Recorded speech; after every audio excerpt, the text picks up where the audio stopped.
Hey, I'm Decathlon Gamer. Welcome back to FS19. This is Valley Old Farm, episode number 21. We're on to our second grass harvest, but we're doing this one differently. We've swapped out a lot of the equipment that we had, so we're going to be doing some new things with it this time. And this first step, is mowing, and just mowing. No windrower on the back.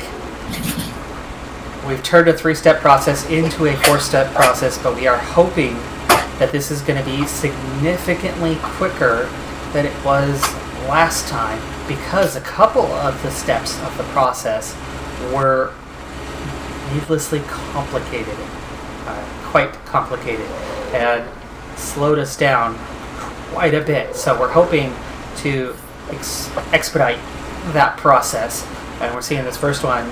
It's just straight mowing, so 13 miles an hour with a triple mower attached together, so we're not missing any gaps, except for I'm missing a gap because I forgot to turn on the second mower. There we go. We're going to have to make our way around that one again as we get started. Growing pains as we get going here. But this is going to be a quick way around, and then in the meantime, Dad is going to be following behind here shortly with the new windrower baler combo that we picked up. So let's make that way through here, picking up what I missed when I didn't have the front mower on. A little more width out of it. But the nice thing is I'm able to go really quick with this setup. No windrower to slow me down, and no windrower that I'm going to have to use to straighten things out over and over again and go over again and again and again. Like, this area was super complicated. It took us a long time to get used to that windrower, and it just did not match up with this triple mower well at all. No longer an issue. So the baling's going to be quick, the mowing's going to be quick, and we are bound to gain a lot of time on this part of the process. Now, the one thing that is going to be a little bit slower, but I tested out a bunch of equipment before getting into it. The one thing is, can't open that until you come through the gate.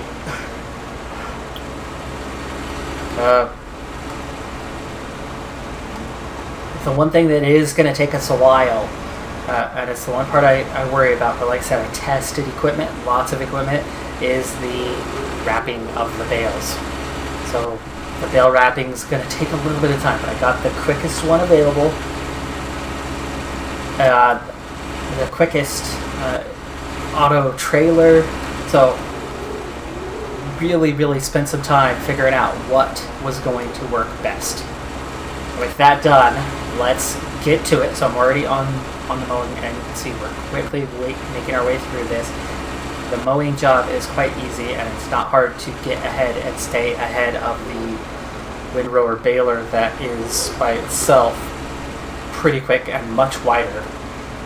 But we should be able to stay ahead of it, I would think, with our speed. I'm going to do this for a while, and then I'm going to take over on the baling, and we'll kind of get each step of the process. And since we've already done so much when it came to mowing and baling with the previous time through, we're not going to be spending a bunch of episodes. We're going to get one big mashup of the entire process into this one episode. So we're going to get bits and pieces of each, and a lot of it's going to happen in time lapse, and then cutting onto that next portion of the sequence. So with that, let's go ahead and time lapse this first piece, which is mowing.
So we made a double switch here. First off, we swapped tractors. A couple episodes back, you might have recalled that we did some major equipment changes, including the baler that I'm using now. But at the same time, we had one tractor that was bugging out really, really bad with the added realism for vehicles mod. It was behaving as though it was on top of a bale, and it kept floating over it. No matter what we did, it was done. It just kept doing that. And so we ended up returning that tractor to the parent company, but without it, we now have 3 tractors. So we have the case IH that I'm in currently and was in when we were mowing when you last saw me, which was not long ago, maybe 20 minutes ago, 25 minutes ago real time. But that's the only non-articulated tractor that we have left. In addition to that, we still have the blue New Holland and the green John Deere, which, like I said, are both articulated tractors. But thanks to the articulation, this task with this mower, well, it was not this mower, but the baler here, was made a bit complicated by that. And so we went ahead and swapped tractors. Actually, like right when I cut out of that time lapse. So we swapped the tractors, putting the case here on the baler, and then the New Holland picked up the mower. New Holland doesn't have front connections, so I put the mower on the back, and with the articulation, it makes the mowing job slightly harder than it was, but it maneuvers actually relatively well because it corners better than it did before. It reverses much, much easier than this, and you don't have to reverse as often with that mower on there. So all in all, it added up to working out just fine. And then meanwhile, the case, it's not in excess of horsepower by much, but it's definitely got enough. And the worst hill of all the grass fields is already well behind us, and so with that done, there aren't too many concerns. So the case should do just fine. And then the second part of that double switch is that I'm now back in the case, but instead of mowing, we are now in our specialized, this is a modded baler. It is a New Holland. It's a square baler, and you can see that it has its own windrower. Oh my goodness, this makes life so much easier compared to what we started with last time around.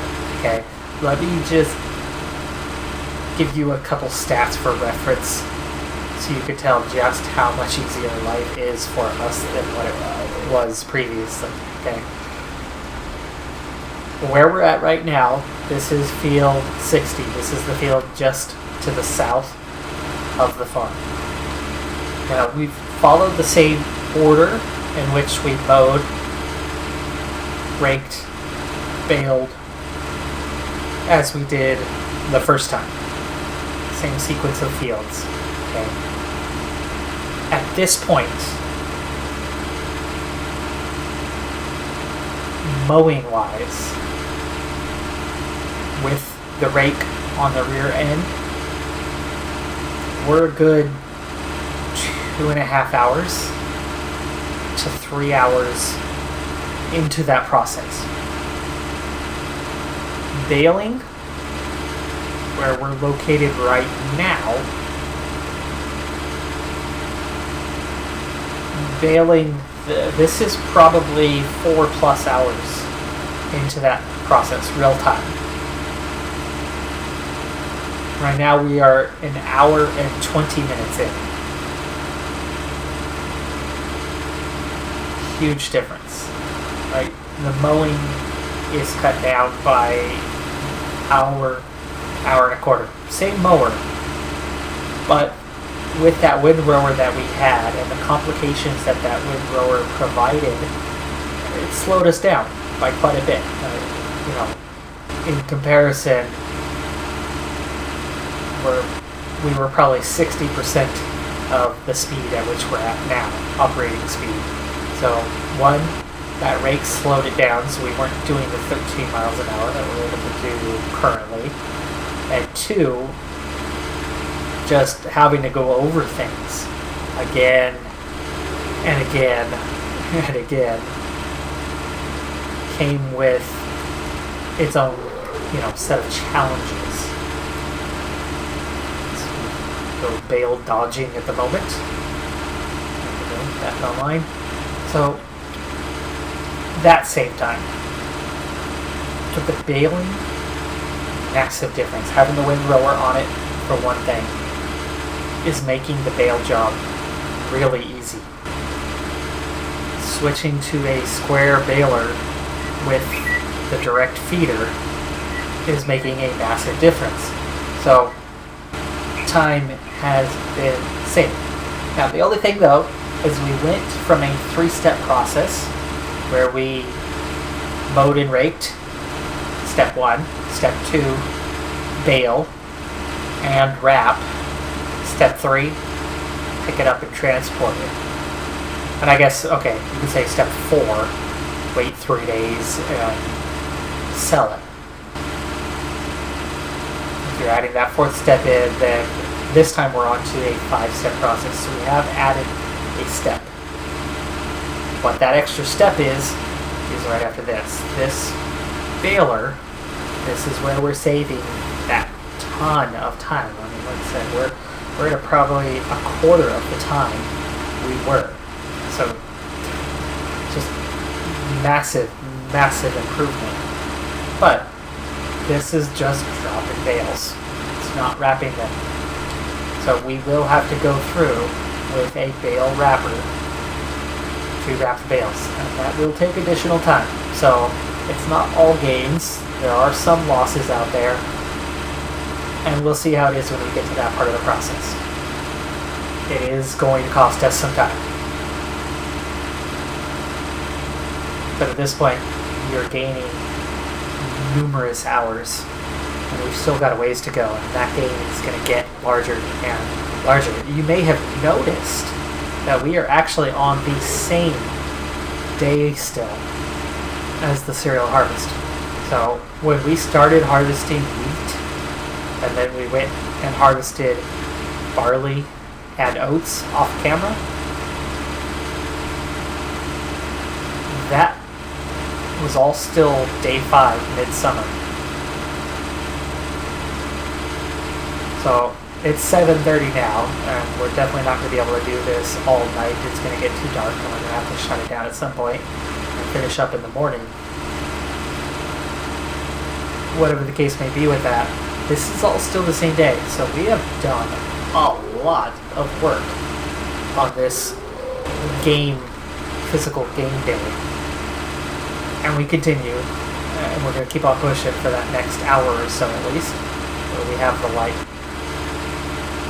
But for me, I'm going to go ahead and with Field 60 nearly done, we are going to throw this back into time-lapse. And we're going to plow our way through baling. And then of course that next step, we'll be trying out that new bale wrapper that we have. It's a totally different setup, obviously. A, it's a square baler, and B, last time it was part of the baler, so we have something totally different.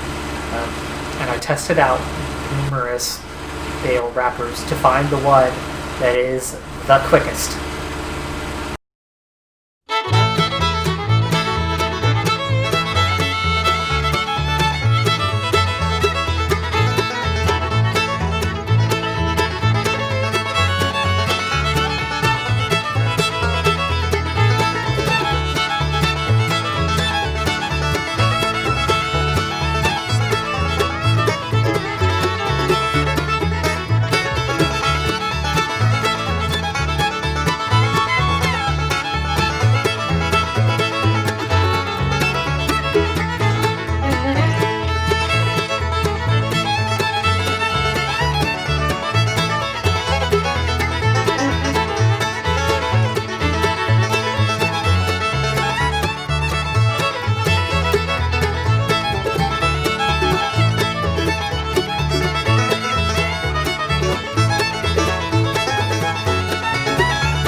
So the mowing and the baling is far from done, but with the size of the windrower and the speed that you're able to maintain with that baler, we caught up.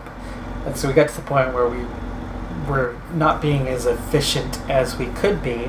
So to save some time, I went ahead and hopped in the John Deere and hooked up the Deutz-Fahr auto-loading Wrapmaster 4044. This is the bale wrapper that we are going to be using on this one, and we'll see here in just a moment.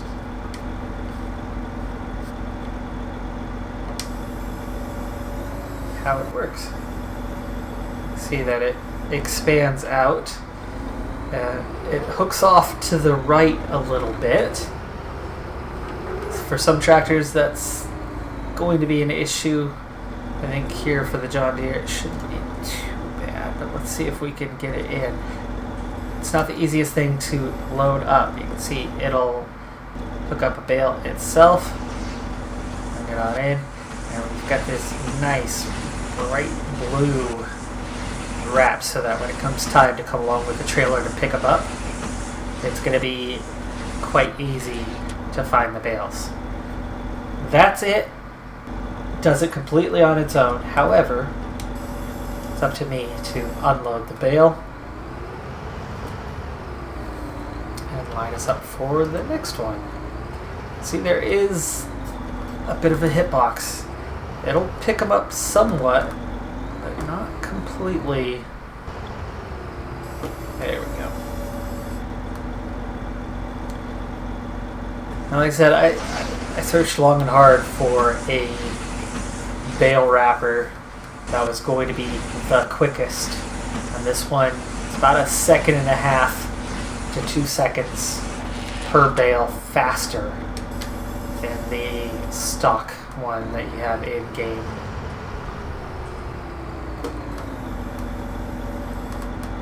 I know it's a red one, but I'm trying to remember what the brand is on it. I'm not entirely sure. And you can see that while it loads, you can move yourself into position to get to that next bale so that you can unload and pretty much immediately pick up the next bale. And that's definitely one of those key features to it, as it's just really the length of time it takes to do a bale is almost all the time, because you can jump straight into the next one within a few seconds. But we'll get through this first field, and then I'm going to be jumping back over into the baler again and continuing on with that process.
Alright everybody, well our work is far from over. We've got plenty left to do.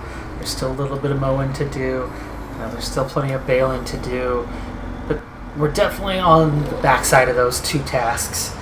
And the wrapping is going a lot faster than I thought. You know, we're well into our third set of fields now. You know, the first two are obviously the smaller fields, but it's not taking that long. Of course, the yield is not as good as it was last time. We were so busy that we did not have time to go back and fertilize these fields again. So they've all gone down one stage from where they were. So we're not going to be getting 650,000 out of this grass harvest like we did last time.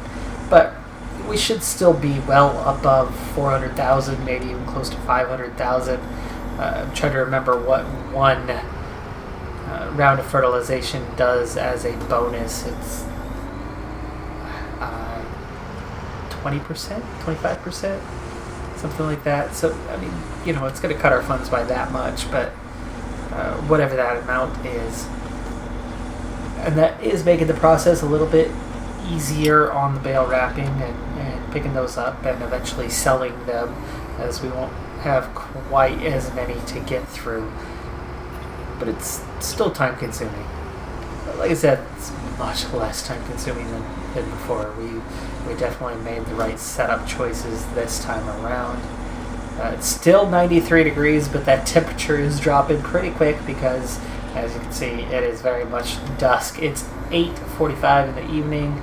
It's getting pretty late, and we have been working since early dawn.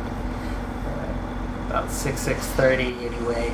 So it's been a long day on the farm.